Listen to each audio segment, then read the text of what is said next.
हिंदू उत्तराधिकार अधिनियम 1956 के अंतर्गत उत्तराधिकार से संबंधित साधारण उपबंधों में धारा 21 समसामयिक मृत्यु के विषय में उपधारणा के बारे में प्रावधान करती है। धारा 21 के अनुसार जहां की दो व्यक्ति ऐसी परिस्थितियों में मरे हों जिनमें यह अभिनिश्चित हो कि उनमें से कोई दूसरे का उत्तरजीवी रहा है या नहीं रहा, और यदि रहा है तो कौन सा, वहां जब तक कि प्रतिकूल साबित न किया जाए संपत्ति के उत्तराधिकार संबंधी सब प्रयोजनों के लिए ये उपधारणा की जाएगी, ये प्रिजम्पशन की जाएगी कि कनिष्ठ ज्येष्ठ का उत्तरजीवी रहा।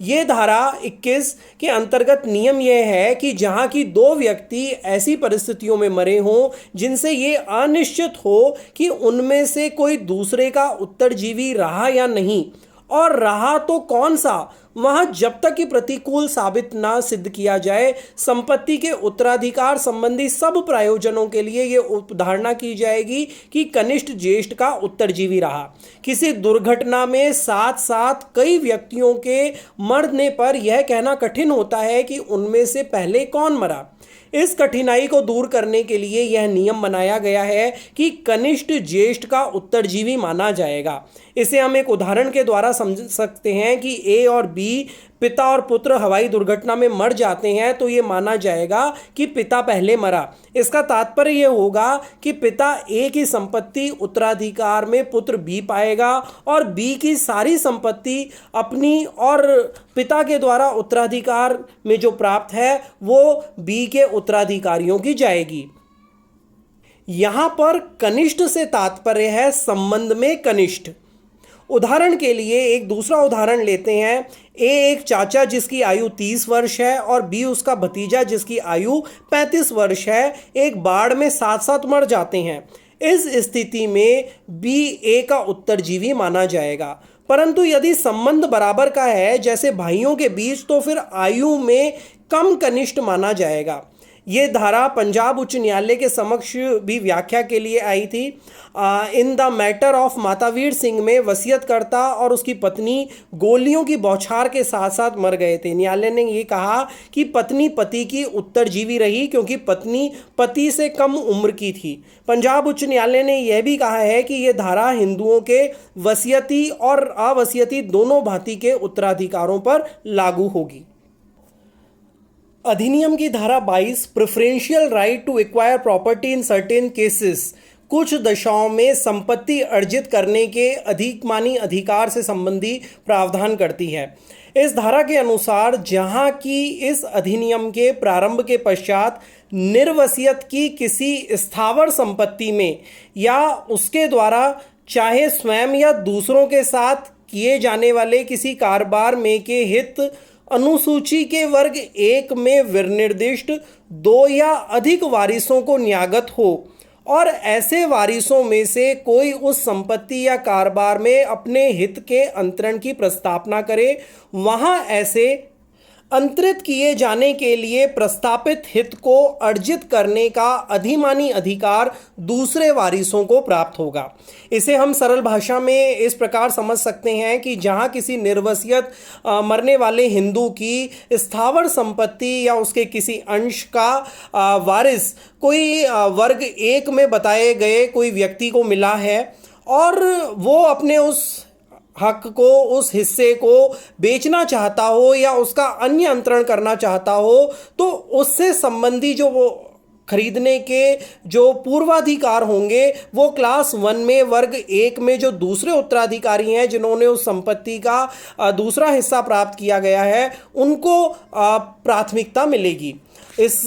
धारा की उपधारा 2 ये कहती है कि मृतक की संपत्ति में कोई हित जिस प्रतिफल के लिए इस धारा के अधीन अंतरित किया जा सकेगा वह पक्षकारों के बीच किसी करार के अभाव में इस निमित्त किए गए आवेदन पर न्यायालय के द्वारा अवधारित किया जाएगा, और यदि उस हित को अर्जित करने की प्रस्तावना करने वाला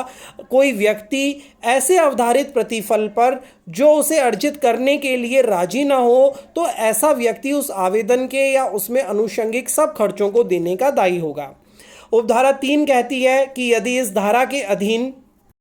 किसी हित के अर्जित करने की प्रस्तावना करने वाले अनुसूची के वर्ग 1 में के विनिर्दिष्ट 2 या अधिक वारिस हों तो उस वारिस को अधिमान प्राप्त होगा, उस वारिस को वेटेज दिया जाएगा जो अंतरण के लिए अधिकतम प्रतिफल देने की पेशकश करे। इस धारा में न्यायालय से वह न्यायालय अभिप्रेत है जिसकी अधिकारिता की स्थानीय सीमाओं के भीतर वह स्थावर संपत्ति स्थित है या कारोबार किया जाता है, और इसके अंतर्गत ऐसा कोई अन्य न्यायालय भी आता है जिसे राज्य सरकार शासकीय राजपत्र में अधिसूचना के द्वारा इस निमित्त विनिर्दिष्ट करे।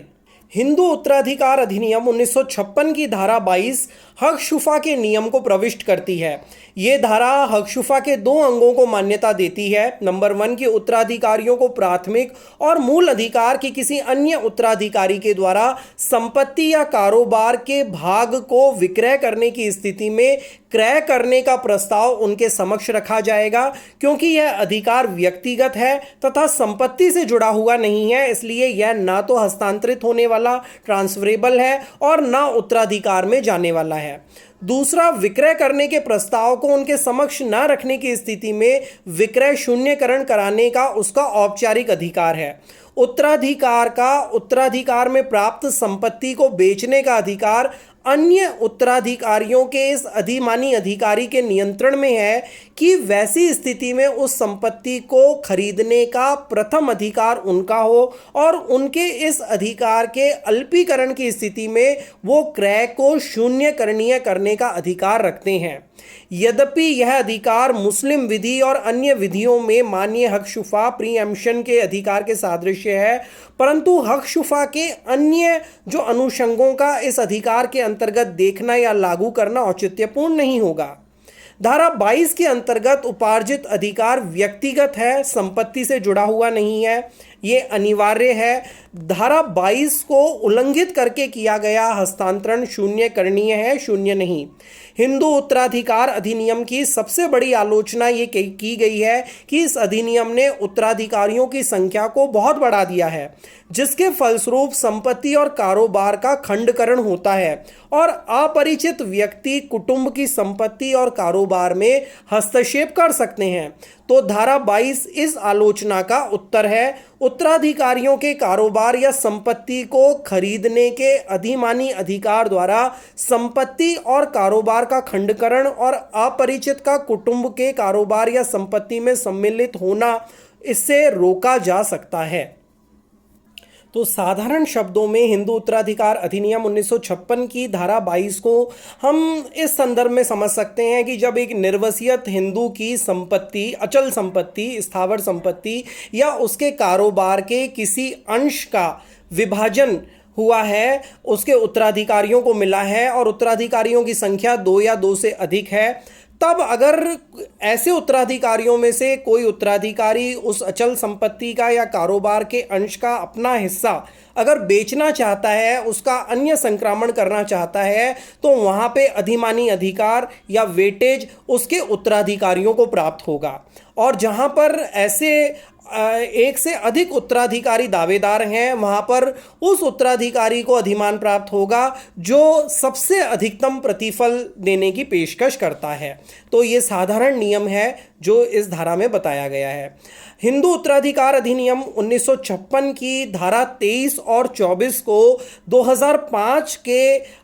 संशोधन अधिनियम के द्वारा विलोपित कर दिया गया है, निरसित कर दिया गया है।